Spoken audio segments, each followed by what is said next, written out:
Hey there, everyone! Welcome back to the channel.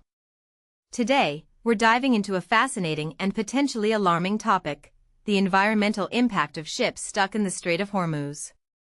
Now, this might not sound like the most exciting subject, but trust me, it's way more intriguing than you think. So, buckle up and let's explore this together. First things first, the Strait of Hormuz is a crucial waterway that connects the Persian Gulf to the Gulf of Oman and the Arabian Sea. It's a strategic location, and when it gets closed off, it can have some pretty significant consequences. Well, guess what? That's exactly what happened recently due to the US-Israel war on Iran. Over 1,500 commercial vessels have been stranded in the Gulf since February 28, and this isn't just a minor inconvenience. You see, these ships, sitting idle for months, have become like floating ecosystems. Their hulls are now covered in all sorts of marine life, from microscopic organisms to barnacles and everything in between. And here's the kicker: when these ships start sailing again, they could potentially spread these invasive species across the world's oceans. Now, that's a serious concern, and it's not just about the ships themselves. The lead author of the study, Professor Mario Tamburi, calls this a superspreader event. He explains that these ships, normally only at anchor for a few days, have been stationary for months, allowing marine communities to flourish. And when they set sail again, they could introduce invasive species that outcompete native wildlife, spread diseases, and even alter marine ecosystems permanently. It's like a biological invasion on a global scale.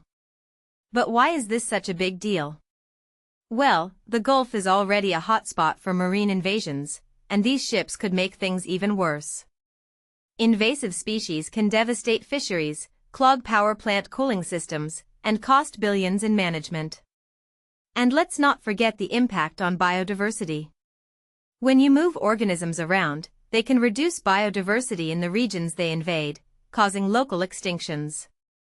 Now, here's the part that's both fascinating and concerning. These invasive species are pretty hardy. They're used to extreme environments, high temperatures, and high salinities. So, regions with similar conditions are at the highest risk. Think of ports like India and Singapore, which have environments similar to the Gulf. These places could be prime targets for these invasive species. The study also highlights the potential for these ships to release millions of larvae into the Gulf waters during their layup. And when shipping resumes, those larvae, along with parasites and pathogens, could spread rapidly through the global shipping network. It's like a biological time bomb ticking away. So, what can be done about this? Well, Professor Tamburi urges governments and shipping companies to inspect and clean ships before they leave the Gulf. Ports should increase monitoring for invasive species and have rapid response plans in place. It's similar to how we approach infectious diseases. Early detection and prevention are crucial. The International Maritime Organization agrees, emphasizing the role of biofouling in spreading invasive species. They're even developing a legally binding instrument to control and manage ships' biofouling. It's a race against time to protect our marine ecosystems. In conclusion, the situation in the Strait of Hormuz is a wake-up call.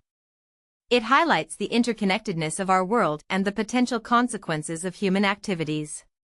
While human safety is paramount, we can't ignore the environmental risks. It's a reminder that we need to be prepared, detect issues early, and manage them effectively. So, what do you think? Are we doing enough to protect our oceans and marine life? Let me know your thoughts in the comments below. Thanks for watching, and don't forget to like and subscribe for more insightful content. See you next time.